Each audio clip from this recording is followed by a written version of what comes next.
Baik, bismillahirrahmanirrahim. Assalamualaikum warahmatullahi wabarakatuh. Alhamdulillahirabbil alamin wa bihi nasta'inu ala umuri dunya waddin. Wassalatu wassalamu ala asrofil anbiya'i wal mursalin wa ala alihi washabihi ajmain. Rabbi shrah li sadri wa yassir amri wahlul 'uqdatam min lisani yafqahu qawli amma ba'du. Pertama, mari kita panjatkan puji syukur kehadiratillahir Rabbi. Syukur alhamdulillah anak-anakku sekalian masih dalam keadaan sehat. Tak lupa pula sholawat serta salam semoga tercurah kepada junjungan alam Nabi besar Muhammad Sallallahu Alaihi Wasallam. Pada kesempatan kali ini izinkan Bapak memperkenalkan diri terlebih dahulu. Nama Bapak Evi Iskandar. Kebetulan diberi kewenangan dikasih kepercayaan untuk Wakasek kurikulum 2 ya. Kebetulan kurikulum satunya Pak Jailani belum bisa bergabung. Baik, ada beberapa hal yang ingin kami sampaikan terkhusus mengenai kegiatan belajar mengajar, di mana untuk kurikulum sekarang khususnya kelas 10 itu ada perubahan, di mana kurikulum 2013 ini untuk kelas 10 akan diganti menjadi kurikulum Merdeka Belajar. Apa perbedaannya? Kalau kita lihat dari sisi mata pelajaran secara umum mungkin sama, baik kelompok A maupun kelompok B. Di kurikulum 2013 kita menggunakan kurikulum 2013 ini, di mana baik kelompok A wajib dan kelompok B wajib ini itu adalah masih dalam posisi normatif dan adaptif. Sedangkan yang sekarang untuk kurikulum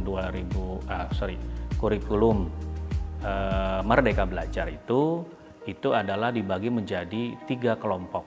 Kelompok A adalah yang umum, kelompok B adalah kejuruan, dan yang kelompok C adalah soft skill. Nah, dari ketiga ini tentu saja nanti akan dipelajari oleh anakku sekalian semuanya, di mana dari perbedaan yang signifikan itu adalah di kelompok B, di mana kelompok B ini untuk kelas 10 itu menggunakan dasar-dasar keahlian, dan jumlah jamnya pun tidak terlalu banyak seperti tahun-tahun sebelumnya. Perbedaan kurikulum ini tentu saja berdampak kepada gaya belajar kita semuanya. Kita tahu bahwa sampai hari ini pandemi COVID-19 masih berlangsung, masih ada, dan bahkan PPKM darurat masih berlaku. Nah, secara tidak langsung kita belum bisa bertatap muka untuk belajarnya, masih menggunakan daring. Nah, kemudian dari kurikulum ini kita bisa tahu bahwa akan terjadwal ke dalam jam pelajaran, baik yang dari SMP yang mata pelajaran umum, nah sekarang berubah menjadi mata pelajaran umum plus prakteknya. Kalau di SMK itu istilahnya adalah dengan mata pelajaran kejuruan. Untuk jurusan sekarang itu pun berubah. Jadi ada spektrum yang berubah ya.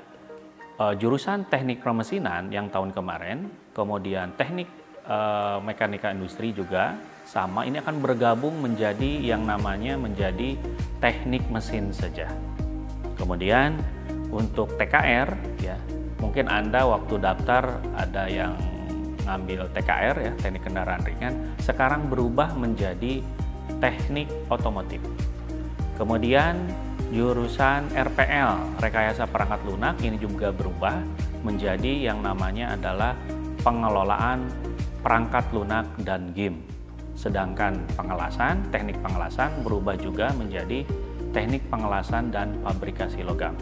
Nah, dari perubahan-perubahan ini tentu saja mata pelajaran pun sedikit banyaknya berubah. Untuk mata pelajaran kejuruan, untuk di tahun pertama kita menggunakan hanya dasar program keahlian saja, di mana muncul hanya 6 jam. Sedangkan untuk proyek ya, penguatan profil Pancasila dan budaya kerja ini justru masuk ke 8 jam. Nah, artinya perubahan kurikulum ini mengisyaratkan bahwa SMK itu harus merubah mindsetnya. Tidak hanya hard skill, tapi juga harus dengan soft skill-nya. Apa ini maksud dengan soft skill? Soft skill ini adalah lebih kepada attitude atau sikap pribadinya masing-masing. Artinya perubahan itu dimulai dari attitude-nya dulu. Kita, anak-anak kita semuanya, siswa-siswi SMK Pencari Telaga Sari, tentu saja harus punya etika yang baik, harus punya sikap yang baik, harus jujur, harus berinovasi, harus kreatif, dan seterusnya. Nah, ini akan berimbas ke dalam struktur kurikulum kita, di mana nanti akan muncul ada beberapa mata pelajaran baru yang tentu saja ini harus beradaptasi dengan semuanya.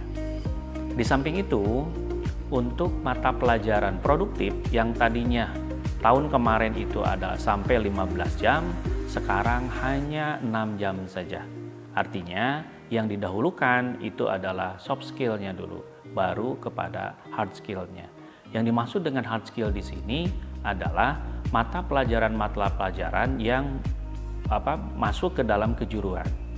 Artinya nanti di tahun kedua, ya di kelas 2 atau kelas 11, itu berarti anak-anak kita akan masuk dengan mata pelajaran yang jauh lebih banyak dibandingkan dengan yang tahun pertama. Di tahun kedua ini nanti ada beberapa mata pelajaran yang dominan, bukan hanya 8 jam, justru malah bertambah menjadi 22 jam. Jadi istilahnya rame-ramenya itu ada di kelas 2. Sedangkan perubahan lebih yang berlanjut adalah sisi PKL-nya atau magangnya. Anak-anak kita ya itu nanti akan PKL di kelas 3, baik semester 5 maupun semester 6. Dengan kata lain, anak kita itu nanti Anda bisa sudah menyelesaikan semua kompetensi, baru bisa dinyatakan untuk bisa PKL atau magang. Nah, inilah sekilas ya mengenai perubahan struktur kurikulum. Artinya kurikulum yang baru ini diterapkan bagi sekolah atau SMK yang sudah ditunjuk oleh pemerintah, yaitu PK. PK itu adalah pusat keunggulan. Bersyukur Anda sekarang masuk di SMK PK. Artinya segala aktivitas, kemudian kurikulum segala macamnya, mata pelajarannya itu merupakan menjadi pusat keunggulan. Tidak heran nanti beberapa SMK yang lain akan bergabung dengan kita untuk pendampingan mengenai struktur kurikulum yang baru. Itu saya kira beberapa hal, nanti tentu saja implementasinya ada di dalam jadwal mata pelajaran. Itu beberapa hal yang ingin Bapak sampaikan, mudah-mudahan cukup jelas.